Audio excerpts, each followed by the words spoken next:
Bien, le damos la bienvenida a Bernice Cunningham del Centro Nicaragüense de Conservación Ambiental. Vamos a hablar en esta ocasión sobre el informe que ha preparado, que ya fue presentado por el BID y la OIT, que se llama Empleo en un futuro de cero emisiones netas en América Latina y el Caribe. Este informe está como presentado para situaciones bastante normales en América Latina y el Caribe. Nosotros estamos en Nicaragua. ¿Cómo se ubica Nicaragua respecto de lo que plantea este informe, Bernie? Bueno, primero que nada, muchísimas gracias a usted.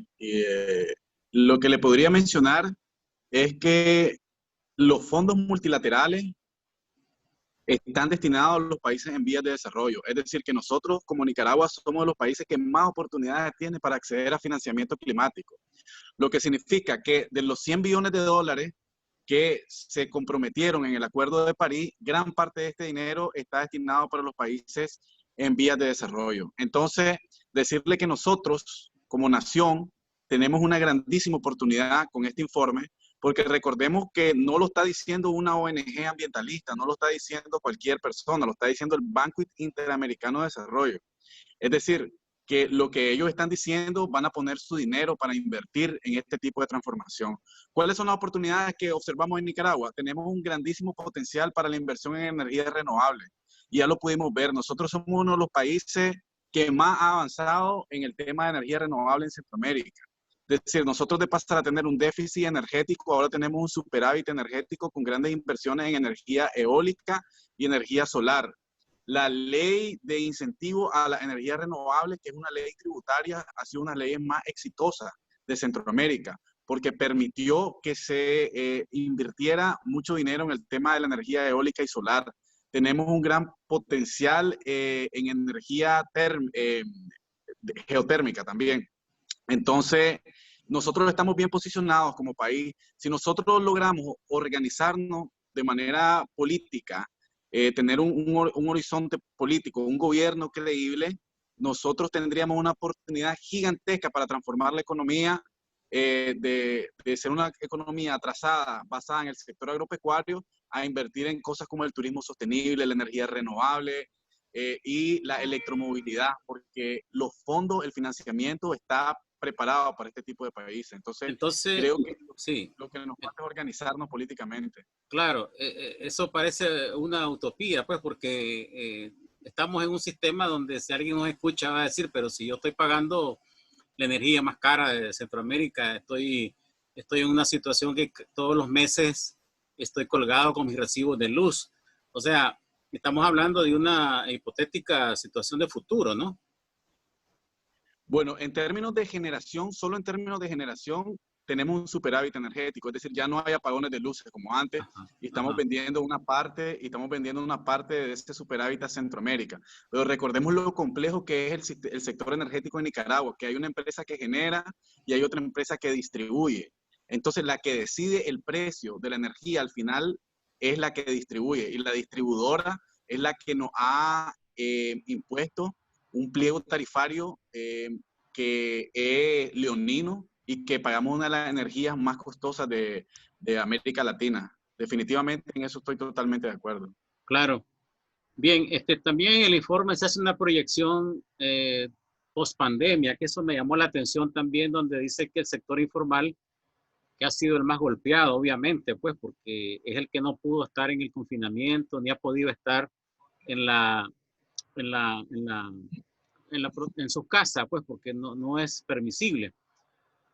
Sin embargo, Nicaragua, este sector no ha tenido la oportunidad de quedarse en casa, pues, ni de cuidarse como lo han hecho en otros países. ¿Cómo logramos explicar esto? Bueno, definitivamente los países tomaron distintas estrategias y algunos países hicieron una cuarentena, otros países no la hicieron. Le puedo dar algunos ejemplos de países que no hicieron. Suecia fue un país que no hizo una cuarentena así de rigurosa en Europa, uno de los pocos. Nicaragua fue uno de los pocos en América Latina. Y podríamos hablar que hay muchas versiones sobre esto, ¿no? Y hay muchas características que van a hacer que los países sufran más o sufran menos del COVID. Le puedo mencionar que en este momento, los doctores que he hablado yo han dicho que ha disminuido la gente enferma en las salas de hospitales. Hay una teoría de los especialistas en epidemiología que le llaman eh, el, el contagio de la tribu, que es cuando la mayor parte de gente se ha enfermado, entonces ya es muy difícil que una segunda ola ataque por el sistema inmunológico. Los expertos podrían hablar más de esto, pero ha sido una de las teorías que, en mi opinión, ha sido la que ha tomado el gobierno, que es que la mayor parte de gente se infecte, que se mueran los que se tengan que morir, así lo ven ellos, y se da ese tema que le estaba mencionando, la inmunidad colectiva.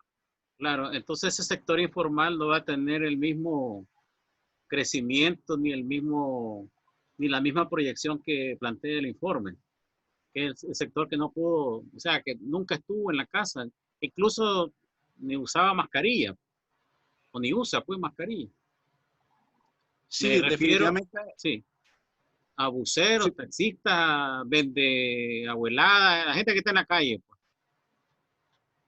sí, definitivamente, no solo en Nicaragua, sino en todo el mundo, hubo un sector que nunca descansó. Es decir, las clases pobres y las clases trabajadoras nunca descansaron.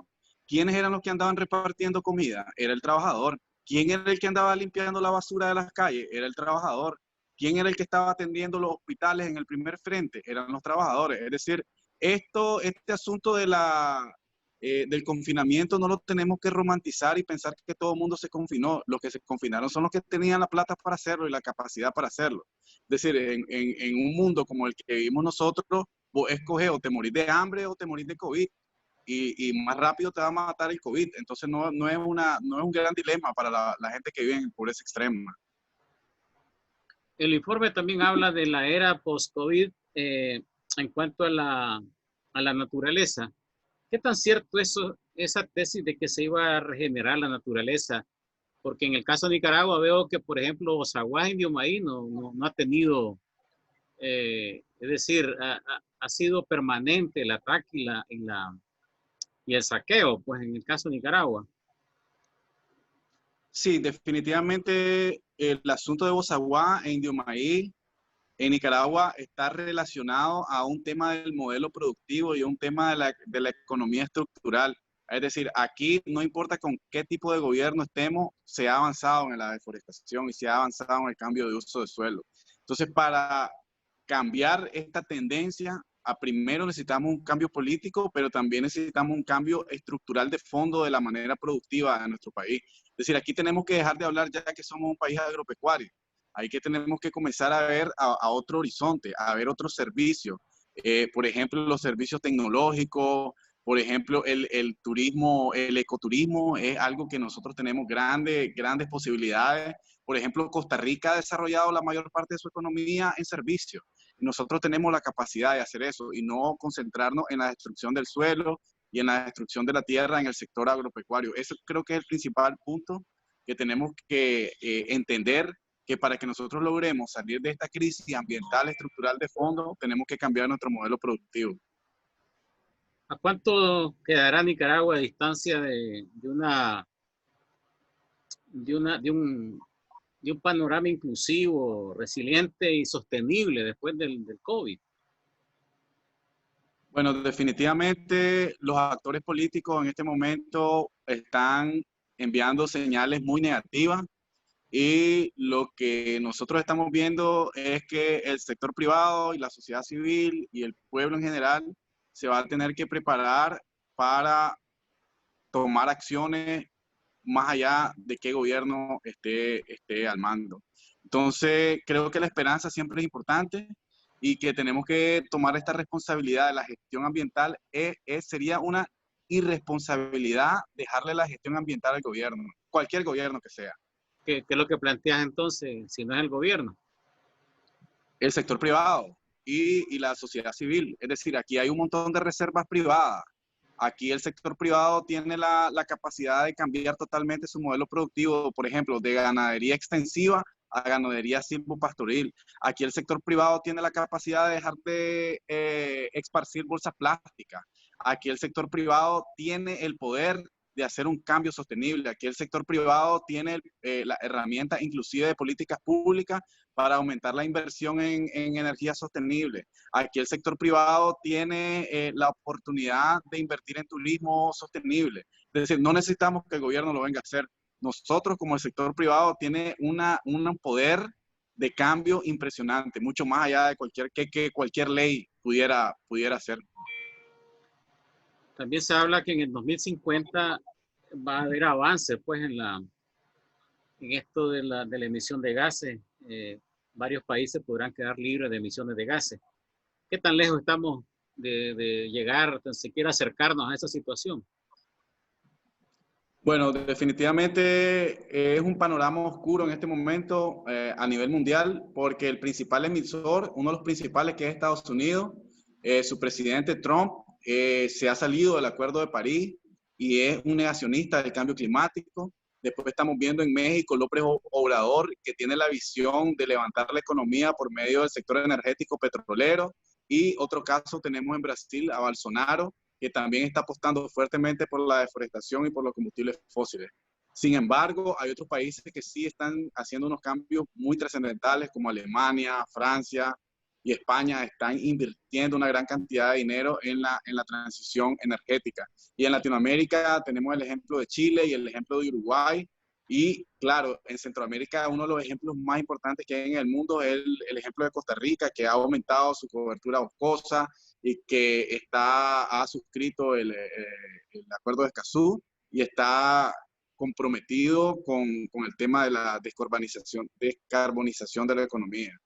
Entonces, hay ejemplos positivos en América Latina y en el mundo de países que sí han logrado la descarbonización de su economía o que lo están logrando a pasos agigantados.